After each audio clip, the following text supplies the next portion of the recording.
Thank you very much, and good afternoon, everyone. Thank you for having us here today, and I'm very glad to be able to introduce the members of our panel on central bank digital currencies. Firstly, we have Kevin Werbach from the University of Pennsylvania Wharton School, who is a professor of legal studies and an expert on business ethics. We have from the International Monetary Fund, Sonia Davidovich, who is an economist and digital expert. And lastly, but certainly not leastly, we have Mr. Michael Kumhoff from the Bank of England, who is a senior research advisor there. We're very lucky to have such a distinguished panel to look at the extremely interesting and highly topical topic of central bank digital currencies. 2020 has probably been a year in which the world has really started to know about central bank digital currencies, which I'll refer to from now as CBDCs for brevity. CBDCs really came to the fore this year, partly as a result of the efforts of Facebook to unveil its Libra coin in 2019, the planned digital currency. Central banks and regulators and politicians, indeed, across the world, pushed back against this very strongly. And the prospect of a private company issuing a digital currency that has the potential to be used by millions of people, billions of people across the world, has really accelerated existing research programs into central bank digital currencies. These kind of programs were really ongoing as central banks and governments started to look at the question of international and cross-border payments, a sector which is riddled with inefficiencies, very slow, very costly to send money across borders. So we now have a situation in which central banks across the world are really starting to look in earnest at central bank digital currencies. Some countries, indeed, the central banks of some countries, indeed, are really moving forward with this. Some have gone past the research stage and indeed are now looking at launching some of these CBDCs, often in pilot phases or at times in larger scale experiments. And I'd like to first turn to you, Sonia, if I may, for your thoughts. What's the kind of big picture overview of where we're at the moment with central bank digital currencies? How would you characterize the current status of research into this technology? Hi, Tom. Hi, everyone. Thanks for having me on this panel today. A pleasure, always a pleasure to speak about CBDC. Well, you forgot to mention one project that's kind of gone unnoticed a bit. Everyone's talking about the DCAP, the yuan, and China, but actually the Bahamas launched the Sand Dollar. So this is the first CBDC, retail CBDC project that was launched in production just about a little over a month ago. And that one is I find it truly fascinating that it's a small island economy that has launched the first retail CBDC. And I think for me, this is proof that one of the most compelling use cases for issuing CBDC is financial inclusion. So we see that a lot in island economies that have that consist of several islands.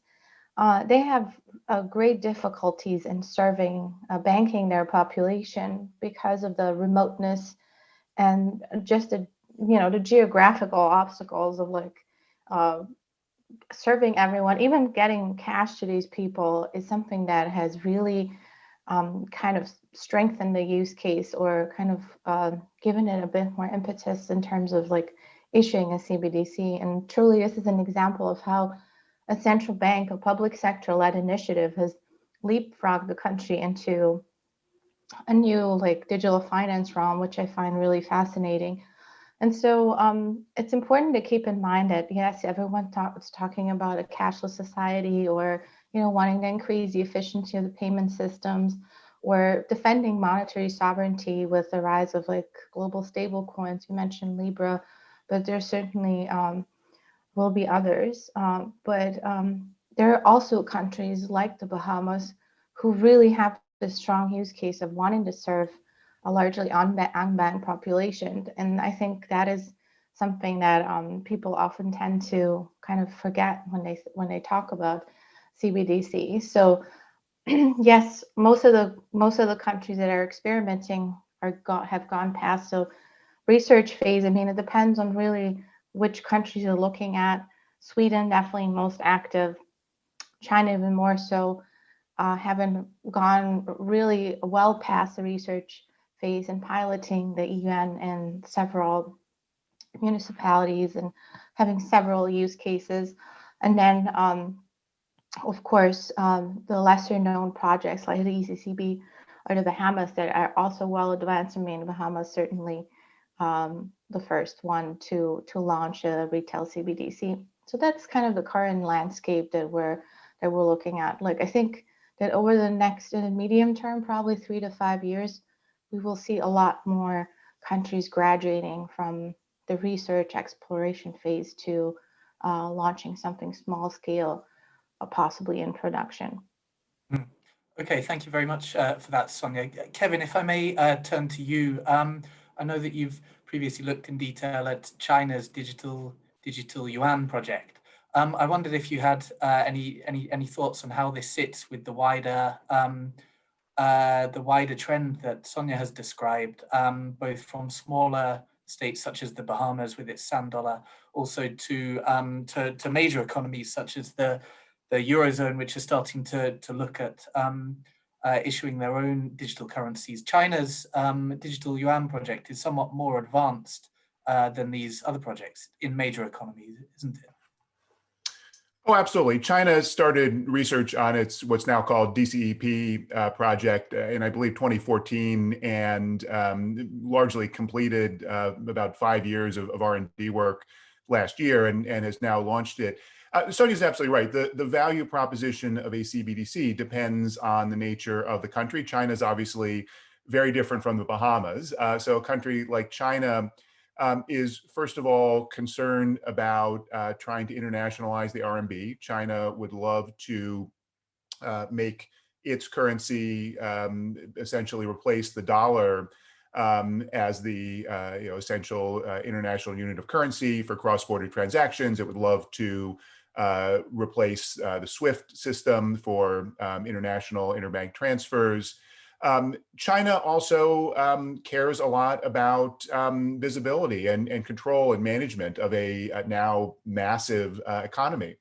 And one of the things that a CBDC does is it puts everything on a platform that is run by the central bank. China, as I'm sure everyone knows, has a massive economy of mobile and digital payments through predominantly Alibaba and Tencent.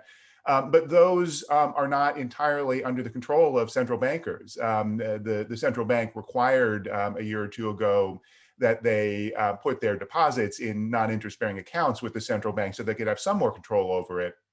But a CBDC still provides the opportunity, first of all, from a monetary policy standpoint, to have a greater sense of the flow of funds, and from a surveillance standpoint. And China's actually done some really interesting technical work on what they call controllable anonymity.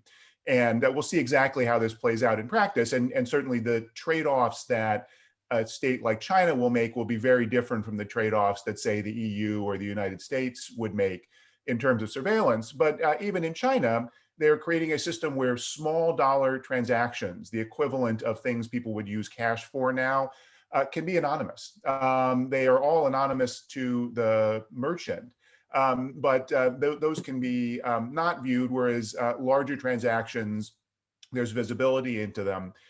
The other really fascinating thing that they are doing in China is they've created the foundations for this to be programmable money. So it is not just currency as a standard unitary thing, but the ability to use computer logic. In the blockchain world, we think of these as smart contracts. It's not entirely a blockchain-based system, but it's very similar to basically define terms programmatically around the money that gets issued. And I think going forward, if we talk about what's going to happen with CBDCs, I think that's probably that and the visibility and anonymity aspects. Those are really some of the most exciting areas, not just replacing money we have now with something that's a little bit more digital, but creating something that's fundamentally different. Thank you very much for that. And it really raises the question, some of the points that you've made there about some of the opportunities and potential hurdles for this technology as it comes in. And Michael, if I may turn to you and ask the very important question of exactly what do you see as some of the major opportunities for the adoption of central bank digital currencies by central banks across the world, specifically in terms of macroeconomic benefits? I'm wondering about the potential benefits, for example, to GDP of a country and so on. What's your thoughts on that, Michael?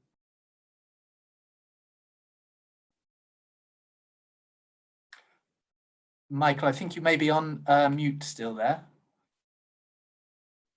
You are right, I was. I'm sorry about that. Thank you. That's a question that we first tried to answer back in 2016 with a working paper on CBDC, and have continued doing so. And we are macroeconomists, a team of people who did this. And so it wasn't so much about the payment system and the benefits that you can get out of that, like what Kevin just talked about, although that's obviously very, very important. But we were looking at what it could do to the macroeconomy. And essentially, the benefits that we found were pretty substantial.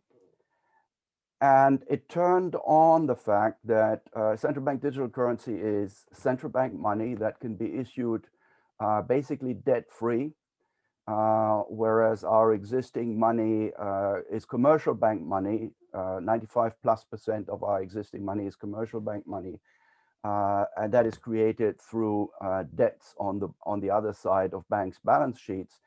And obviously, given high levels of debt throughout the economy already, this is the benefit of being able to issue money without an associated debt is substantial. One of them being that it allows you to actually reduce the overall level of debt in the economy. Of course, this is all on the idea that this is not just a fringe operation, but it would be relatively substantial in size. As a macroeconomist, if it is to have any effect on the macroeconomy, it needs to have at least a certain size. And and whether it will be, we will see. But in our paper, we assumed that it would be equal to 30% of GDP. And in that case, we found these macroeconomic benefits because it reduced the level of debt. Reducing the level of debt reduced the level of interest rate risk premia, of interest rates. If that is the case, it gives the state more fiscal space because of lower interest costs that it can compensate for elsewhere by lowering taxes, which is itself stimulative. The lower interest rates themselves are stimulative by fostering more capital accumulation. And the third type of benefit that we highlight is it basically allows an economy to produce its liquidity potentially more cheaply, rather than an economy that just has to rely on the banking system for producing its retail liquidity. And that could also have an effect on the macroeconomy. So we found, although this is a macroeconomic model and you can always quibble with the details of the numbers that we put into it, because what you put into it determines what comes out of it. But we found that for this 30% of GDP worth of issuance of CBDC, which was issued against government debt by buying back government debt from the market, we found GDP, steady state GDP would increase by 3%. We were very careful with the calibration. We spent a lot of time on justifying those numbers, but that conversation never ends. Right? You can always talk about what that calibration should be. But the way this game works about steady state gains in GDP in an economic model, 3% is a very large number. It is indeed a huge number for GDP. So the potential opportunities of this technology, at least in theory, as you've pointed out, Michael, is very clear. And I wanted to ask your views as a panel on some of the potential risks to this. Any technology that is introduced that comes in and seeks to do, at least in part, what the private sector has been doing until now is bound to have, many people think, quite a large impact, for example, on the retail banking sector. Sonia, if I may ask you, how do you see some of the potential impacts of CBDCs on the retail banking sector? Is there, for example, the risk that if it's the case that central banks offer the opportunity to bank directly with them, to have a direct claim on their reserves, this could really risk hollowing out central banks, disintermediating retail banks, and potentially, I suppose we could call it pulling the rug from under their feet. Yes, it's a great question, and absolutely that is truly a great risk, and especially in the cases where a central bank CBDC is competing with retail deposits. It doesn't always have to be the case. It depends on like the operating model a CBDC chooses to have, right? Like, I mean, we can very well imagine, and that's something that has been asked in the chat, that the commercial banks and payment service providers have a role to play in the distribution of the CBDC. Like they could, if the central bank guards their purview of issuance, distribution could be left to commercial banks and to private service payment providers and wallet providers at the very end of the spectrum. I mean, one thing that people always forget is underestimate the complexity of a CBDC project. I mean, here we are talking about the benefits and the great use cases that exist and all the work that has been done. But it's really important to remember that this stretches the capacity, that this kind of project would stretch the capacity of any central bank, even the most advanced with great capacity and resources, simply because it's a project that doesn't fall traditionally within the scope, the traditional mandate of a central bank, right? There's so many things to consider, including the risk you just mentioned, but then of disintermediation. But then there's also cybersecurity aspects that are kind of brand new to central banks. I mean, simply not because they don't have IT systems, they do, but the complexity of a CBDC, including something like managing and monitoring code and the proper functioning of smart contracts, for example, making sure that the integration points are all there, that the risk management framework is adequate to cope with something like a cybersecurity breach or an attack. Those are real risks that I think that I always like to highlight in every panel, because yes, there's the macroeconomics of it, but then there's like the practicality of the operational mode sort of that is highly complex, and that central banks shouldn't sort of put on the back burner or just outsource and think that third-party providers will deal with it on its own. So to answer the question in the chat, if I may, what can banks do or retail banks do to kind of be ready to take on the distribution role within a retail CBDC ecosystem, is definitely one that will refer to cybersecurity, strengthening the risk management framework, strengthening the resources and capacities in dealing with cyber attacks, data breaches, data management framework, very important as well, as data is shared, data is ported across different stakeholders.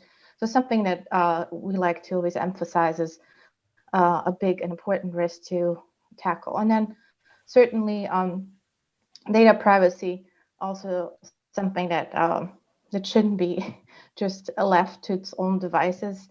I think the collection of a vast amount of data increases the vulnerability and exposes the central bank and the participating commercial banks to even more of attacks from the outside. Of course, this data is valuable, especially financial transaction data. So an adequate, strong risk management framework, data privacy protection framework is also very important. This certainly extends to any hardware and software that is part of the part of the ecosystem, like the cloud, for example, anything that is managed there, as well as smart contracts. And Kevin mentioned programmability, which is great. That's something that is near and dear to my heart. Just thinking about the vast opportunities for monetary policy conduct when it comes to programming monetary policy actions into code. But then on the other hand, the more complex your smart contract gets, the more security you need to have around it to make sure that your smart contract is not like sort of exploding in scope and stretching your capacity to handle any maintenance, any security of the code. So that's also just something to keep in mind when thinking about the future of CBDC in terms of programmability and the potential that it has for monetary policy conduct. Pretty cool stuff, but cybersecurity is paramount, especially when it comes to managing and handling code across various stakeholders. Yeah, if Thank I you. could I'd like jump to, in there. Oh, sorry. Kevin, yes, please. Thanks. Go ahead. No, I wanted to turn to you, Kevin, and ask from your point of view on the privacy question. How does this play out from a business ethics point of view, especially? Are we as societies going to be comfortable with giving this huge amount of financial and otherwise data to central banks and potentially also retail banks? Sure. Well, first of all, just to the previous question, the relationship to the commercial banks is a design decision. So many of the large CBDC projects, like the one in China, are two-tier systems where retail users do not have direct access to the central bank money. They get access through commercial banks. And that preserves the role of the commercial banks. If the predominant focus is, for example, financial inclusion, where the problem is that people don't have bank accounts and the commercial banking sector isn't serving that financial inclusion need, then that's a stronger argument for the CBDC directly serving that function, even though that does disintermediate the commercial banks, but the whole point is actually to do that. And even to what Michael was talking about, some of the value of that deleveraging of the economy that would be a huge GDP benefit of a CBDC comes from removing some of that risk creation and credit creation from the commercial banking sector. So these are all trade-offs that have to be made in the design of a system. And Sonia is absolutely right. These are very complex, challenging issues. To the question of privacy, again, it's a design question. And the issue is, why does the central bank want this information? Well, one reason they might want the information is monetary policy and more data across the entire economy, having visibility in real time into payments and into cash-like instruments provides better tools for monetary policy, potentially. One reason that it might want it is for surveillance of the commercial banking sector from an enforcement standpoint, from a systemic risk standpoint, from a financial crime standpoint, or greater surveillance of end users from a financial crime, anti-money laundering type of standpoint. One reason the central bank might want visibility is to greater surveil citizens and to be able to exercise greater political control. That's certainly a concern that people have about China as an authoritarian state. But the point is, the same technical design criteria can be used for all those different purposes. So, the question of privacy, it's partly a matter of whom do you trust making those decisions? Do you trust a private actor like a bank or like an Alibaba that has access to all that data subject to government regulation? Or do you trust a public entity, again, subject to legal and other constraints? I think in Western democracies, we believe that the rule of law will constrain the potential abuse of power by those government entities. And just as we're having this big debate about privacy and about surveillance on both sides of the Atlantic, for commercial providers, we're having them about government providers as well. And going back to what I said before, a CBDC can be designed with stronger privacy protections. It can be designed actually with much stronger privacy protections for relatively small value cash-like transactions than we have today, because it uses the cryptography. These are techniques like we see with crypto assets. So that's the potential, but it could also be designed in a way that provides total visibility into everyone's transactions. And that's why the policy debates are so important. Thank you very much for that. I think it's clear that the huge range of implications of CBDCs, both from macroeconomics to commercial banking to privacy and so on. And I'd really like to explore this idea a little bit more, if I may, of the design of central bank digital currencies. And Michael, if I may turn to you and ask, how do you see these tools being designed in a way that the impact on commercial banking can, in fact, be minimized? You're on mute again. Thank you.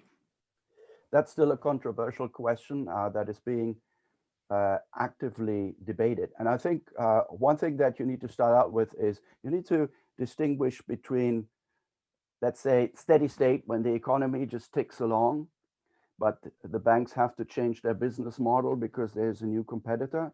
And then there's another set of circumstances where you could have what people call a bank run, right? Those are two separate sets of circumstances. Again, I want to say that all the points that Sonia made are really, really important.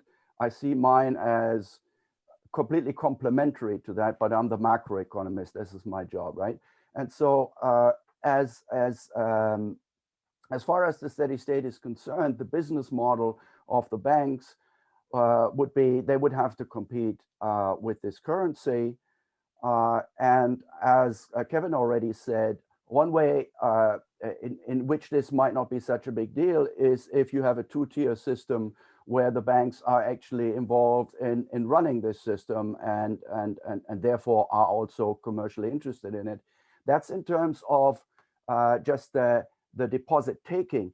But you could even imagine a world where banks lend out central bank digital currency. Even that's possible. Of course, then what the holder would get is no longer, the person who deposits it in the bank would no longer have a claim on central bank digital currency, he would have a claim on a bank deposit, whereas the central bank digital currency would then be lent out to a different party. That is a potential business model as well. And so it's not necessarily the case that the banks would suffer if they get in on this act. Also, if there are macroeconomic benefits from central bank digital currency, then this would pull up the entire macroeconomy, including the banks. And this effect would be stronger the more complementary are the financial system that we have today and central bank digital currency. If both have to do their own thing and they're both necessary in some way, then if you lift up the entire economy, you're also going to lift up the banks. Okay, so that's on the steady state. When it comes to bank runs, that was mentioned from the very beginning when we first worked on central bank digital currencies, and we made a proposal that continues to be controversial, but I don't think it should be. I published a working paper with somebody who's now at the Australian Central Bank, Claire Noon, where essentially what we said, the only way in which you could have a run on the entire banking system through central bank digital currency, and wait a minute, let me step one step back. The reason why this is potentially more critical than a traditional cash-based bank run is that cash requires you to get up off your backside and go to the bank and get the cash out, and there's long lines outside, and this is not so easy, like physically not so easy. Central bank digital currency is something you can do at the click of a button, right? You can click from bank deposits to central bank digital currency. But can you? That is really the question. Can you really?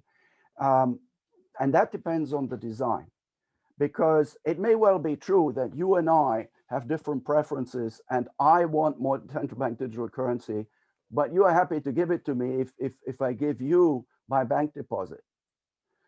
And that may well, then we have some sort of run by me, but it's not really a problem because the overall amount of bank deposits in the economy remains the same. They just change hands, right? The bigger problem is if the central bank itself says, we're opening the door, you can come up to the central bank with your checkbook, write a check, I mean, figuratively speaking, write a check drawn on your bank deposit, give it to us, the central bank, and we are going to give you central bank digital currency in return. And what we argued in that paper, that's not something you can really do today with any form of central bank money. And it shouldn't be the case in the future, because what it essentially means is if we all do that together, the central bank would suddenly end up being the one big depositor on the entire banking system. Now, in my book, that's a bank run, the mother of all bank runs. And so that's why we said in our paper, there should be convertibility rules where the central bank says, we are going to issue more CBDC, yes, but only against eligible assets, the same eligible assets that central banks accept today, which is typically government securities. If you give us those, we issue more CBDC, but that does nothing to the quantity of bank deposits in circulation. Now, there could then be knock-on effects where if this happens, the cost of funding to the banks go up, they lend less, and then their balance sheet would shrink. But that's not an overnight phenomenon. That's not a bank run. That's a very different story, right? And so these convertibility rules are what we think should be a sort of a fail-safe that's built into the system, sort of like a digital bank holiday that you could impose, where the central bank says, at this point, we're no longer in that game, because the central bank in steady state might say, okay, we are going to accept bank deposits to a limited extent. We are going to be in this market, but we don't guarantee it. We don't guarantee it, because if we guarantee it, we open the door to a bank run, and that's undesirable. There are other people like Ulrich Binzeil at the ECB who have made different proposals, account limits, etc. I personally don't think that would be so practical for a CBDC system with tens of millions of accounts, but that's an ongoing debate. If I may, Thank you. Sorry, Sonia, go ahead, please. There's just to add to what Michael laid out very nicely. The sand dollar, for example, has implemented a solution that comes a bit close to what Michael mentioned, Binzeil's proposal. But it's regulated at the wallet level. So there's 3 types of wallets, and each wallet will allows like for a certain amount to be held in that wallet. So I don't know, like 1,000 sand dollar, and then tiered like for regular wallets and a bit more, and then for large rally transactions the amount is even larger. And there, like this basic wallet, the very first tier doesn't require proof of identity and doesn't require a bank account, which comes in is very practical for the large number of unbanked people who have real issues with accessing any form of government issued ID. And that is one of the biggest obstacles in actually getting banked, because they have actual difficulties getting the proper identification. And then the second tier and the third tier require, especially in the third tier, require a bank account and require the full scrutiny, regulatory scrutiny that falls under, financial integrity, compliance checks like, the AML, CFT requirements, identification requirements, and so on.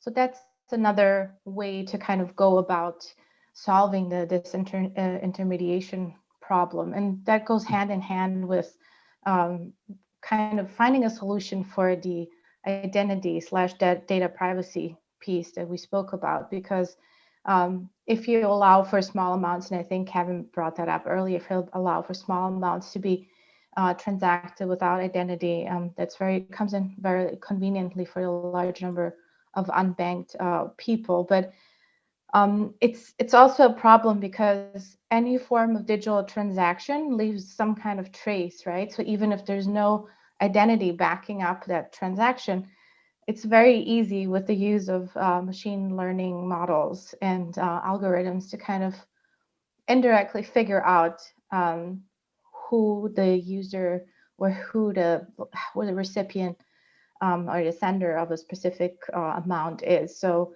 that is something that we have to think about separately. But I just wanted to point that out because if you really think about it, even Bitcoin, you can't really claim it's anonymous. It's pseudo-anonymous in a way, because you can build clusters and knowledge graphs around any transaction and kind of pinpoint who the individual user or sender receiver is for any financial transaction. Thank you very much for that. I'd like to turn now, if I may, to the possible future of central bank digital currencies and their interaction with all sorts of other cryptocurrencies. First and foremost, stablecoins. Now, since Facebook unveiled Libra, stablecoins have really pushed their way onto the attention of policymakers, regulators, central banks across the world in a way that probably they weren't previously. The biggest existing stablecoin, Tether, which is actually out there, is still a fraction of the size of Bitcoin itself. Yet at the same time, many central banks and other policymakers can picture a future in which central bank digital currencies exist alongside privately issued stablecoins, often known as global stablecoins. I think that this can be taken to read Libra in many situations. Kevin, if I could turn to you, I wonder if you have any thoughts about the potential in the future for central bank digital currencies to interact with stablecoins in a way that the two are interoperable, usable, perhaps in the same digital wallet. Well, you're certainly right with what you said at the outset, that the announcement of Libra was a huge spur to many central banks. These research projects had been going on for a long time, as we heard, but that really caused the world's governments and central bankers to wake up and say, we've got to understand this and do something here. When we talk about stablecoins, though, it's important to understand there are different kinds of stablecoins. So there are stablecoins like USDC, which is denominated in US dollars, and it's a regulated instrument where there is $1 US in a bank account to back every USDC cryptocurrency stablecoin. There are things like Tether, which claim to do that, but have essentially operated on an unregulated basis, have refused audits, and there's lots of evidence suggesting that people are using Tether as a way to boost the Bitcoin market or to engage in illicit cross-border transactions, precisely because there's not verification of the backing. So that raises a whole other set of issues. There are algorithmic stablecoins. The most notable is DAI, which is produced by MakerDAO, which basically use smart contracts to over-collateralize the stablecoin, so that even though the underlying cryptocurrencies like Ether are highly volatile, the system creates a set of arbitrage incentives for various players so that there can be enough collateral in the system to maintain the stablecoin. Now, this sounds incredibly risky and scary, but so far, at least in the case of MakerDAO, they've been able to maintain the peg pretty successfully despite some tremendous volatility in the underlying assets. And then there are these global stablecoins. So all the things that I'm talking about have predominantly been denominated in a single currency. They are typically denominated in US dollars. One of the great innovations of Libra was the idea that Libra would be backed by a basket of currencies, that one Libra would represent something different than $1. Now, if we're talking about cross-border transactions, that's amazing. Because none of the CBDCs we're talking about fundamentally are optimized for cross-border transactions. They're issued by a central bank of a country. And that country wants to maintain its own monetary policy, and it has control over its own currency, not over another state's currency. So something like Libra potentially can become an intermediation tool for cross-border transactions. There's some efforts, again, with things like the Chinese project to use it with the Belt and Road Initiative across borders, but still, it depends on the ability of the People's Bank of China and the Chinese government to convince other actors outside of China to trust the RMB in a way that they've had limits on it. So that's the potential of something like Libra. That's also what caused this tremendous freak out among the world's central bankers, where they said, wait a minute, Facebook is the first entity that is so big as a private entity that it could really withdraw monetary sovereignty from countries. Especially, there are already many countries that have dollarized, many developing countries where there's more trust in using US dollars than the local currency. But Facebook, Libra could do that even more so and could potentially do that even for very large economies. So that was one of the reasons there was such a tremendous regulatory response. And Facebook has stepped back now and said Libra will only be denominated in individual currencies. There'll be a dollar-based Libra, potentially a euro-based Libra, pound-based Libra, and so forth. So that's where we are. But the need is still there. The need for cross-border transaction is still there. And there are various other ways to get there with intermediary currencies like XRP and so forth. But that's going to be a gap that I think no CBDC itself will be optimized for cross-border transactions. And so even in a world where CBDCs are successful, I mean, if CBDCs are successful, then many of these private stablecoins won't have a purpose. Why would you want to use a private stablecoin when a central bank offers central bank money with all the guarantees of being backed by the central bank, with all the benefits of it being a true digital asset? What the CBDCs, though, can never do is be fundamentally international. Michael, how do you see that?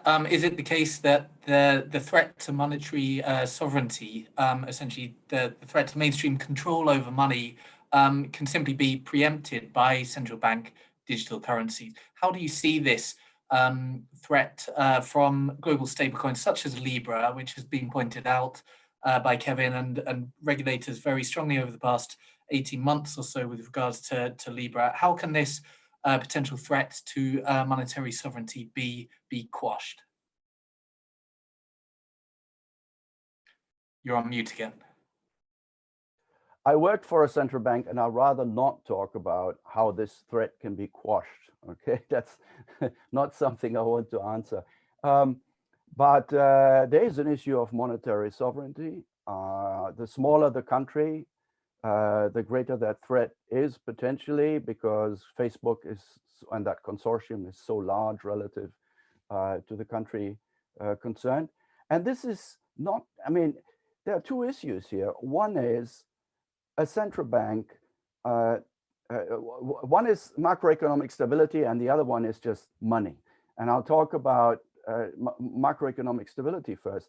A central bank employs essentially civil servants, a variant of civil servants that are doing their job for the good of the country, right? An international private consortium is doing its stuff on the benefit for the benefit of its owners that could potentially clash with public policy objectives.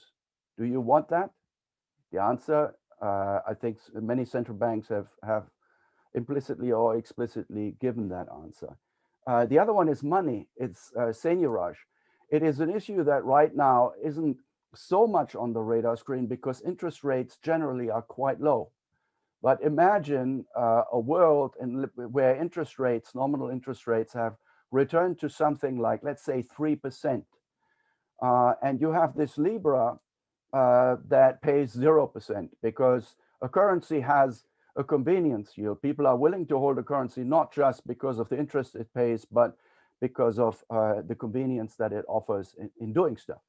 And so here we have a private consortium buying government securities to back Libra that pay 3% interest in that future world, which we're not at right now, and then paying 0 interest on its liabilities, which is this new form of Libra money.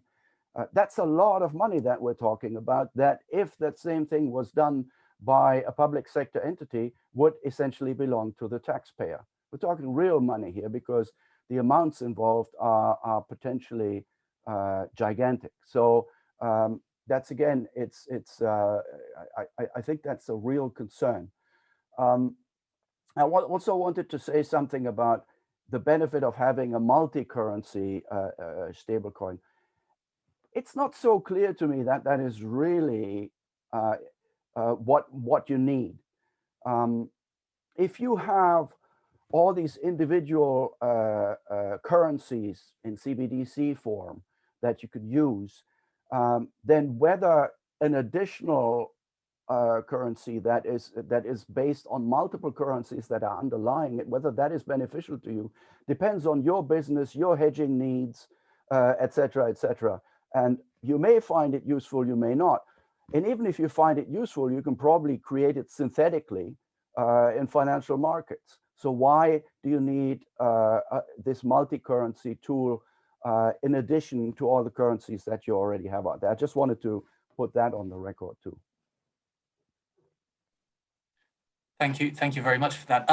Sonia, I'd like to put that question to you. Do you have any thoughts on the role of central bank digital currencies vis-a-vis global stablecoins? How the two could either be used interchangeably? Will we have a picture in the 20 years down the line where I'll be able to swap a Libra for a digital yuan and work out what the exchange rate for that would be?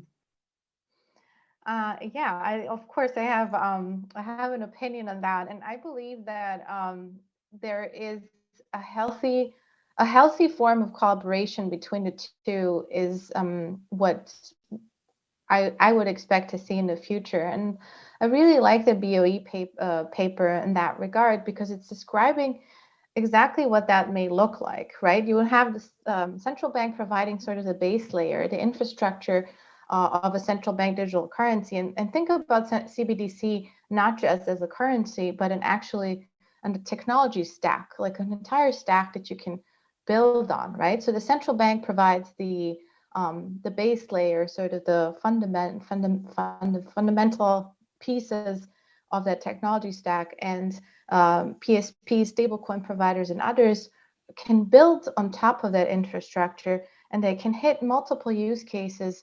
We could sort of see the synergy of like the competitive advantage that stablecoin providers have and PSPs can really benefit from having this safe and sound, robust infrastructure that underlies some regulatory scrutiny by the central bank, by financial supervisors, and they have a safe space to build in the application layer and address any use cases that might exist. Now, that is something that is quite interesting, and I do think that it is something that will really allow us to have the best of the two worlds, like a sound and safe infrastructure that then stablecoin providers and other wallet providers and so on can build on top. The other thing I wanted to mention, we have been focusing largely on retail CBDC. I mean, there's a whole world of wholesale CBDC that we haven't even touched upon, where interoperability in the cross-border payments aspect is more pronounced than in the retail sector. So I just wanted to bring that up there, because on retail, I think countries have been focusing more on their domestic specific use cases and policy objectives, and not so much on making it interoperable across borders. But I do think that in the 2.0 version, we will see more and more central banks adjusting to include that international aspect. In our working paper that we published earlier this year with a couple of my colleagues, we argued it is very important to have design flexibility built into a CBDC, so that you can allow for any changes in regulation or in interoperability with other currencies. You build it into design from the outset, so that you don't have to incur huge expenses later down the road should things change. But in the wholesale realm, there is where we see more of the cross-border payment aspect. Actually, the Project Abra between the UAE and the Saudis just launched yesterday. And this is where we see more of the cross-border components coming in, something that is very important for the IMF and other international financial institutions at the moment, is precisely that interoperability aspect. We want to see how the private sector can sort of advance that, the role that central banks play in the cross-border payments aspect, in line with the priority of the G20 Saudi presidency and the FSB Stage 3 report that was issued just about a month ago. And this is sort of an attempt of like really upping the game on like providing the cross-border payments aspect in the public sector domain as well. But I do think that we cannot operate in a vacuum. We do need private sector stakeholders for any solution that we come up with, simply because it's just the ideal is to have, as I said earlier, the best of the two worlds, the regulatory scrutiny and the safety and soundness of a infrastructure, and then the enhanced user experience, the agility and versatility of all the different functional applications that PSPs and other stablecoin providers can offer to a consumer.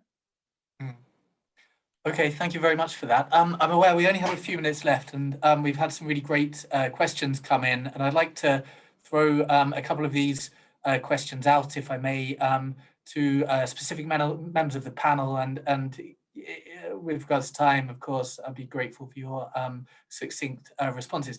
Kevin, I thought it was a really interesting point that you brought up about the digital yuan and the possible implications of this for privacy. We have a question here.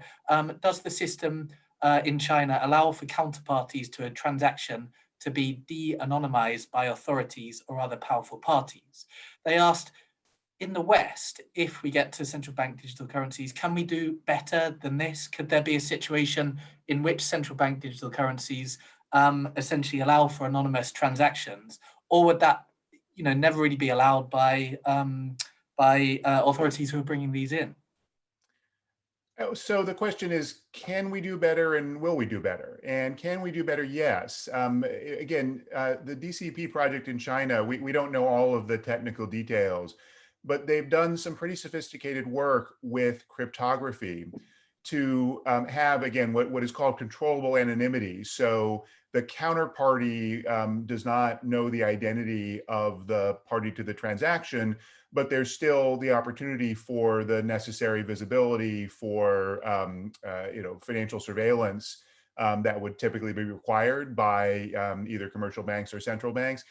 Exactly how that gets implemented, though, is a design decision. And certainly what we're seeing with the advances in zero knowledge proofs and other kinds of encryption is that now it is technically possible increasingly to have gradations of anonymity, or to have situations where transactions may be anonymous below a certain threshold or above a certain threshold, or transactions may be anonymous, but there's some override key with legal process if there's suspicious activity and evidence of financial crime or terrorist transactions. So yeah, technically, do we have the tools now to design currencies that way? Yes, we do. And this is really a lot of the innovation that's come out of the cryptocurrency world.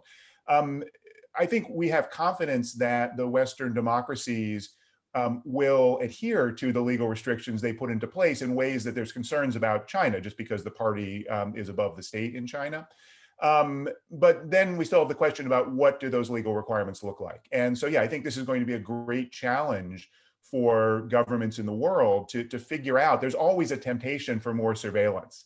Law enforcement and the military and intelligence community always want more access. That's what happened in the US with the what came out in the Snowden revelations. But there's also a great need for and a value in privacy. And so we need to have that debate, figure out what the appropriate boundaries are, enshrine them in law, and then use the technology to ensure that that gets implemented. Thank you. And this is probably enough for a separate conference on some of the questions that we've raised there. Thank you, Kevin, for that.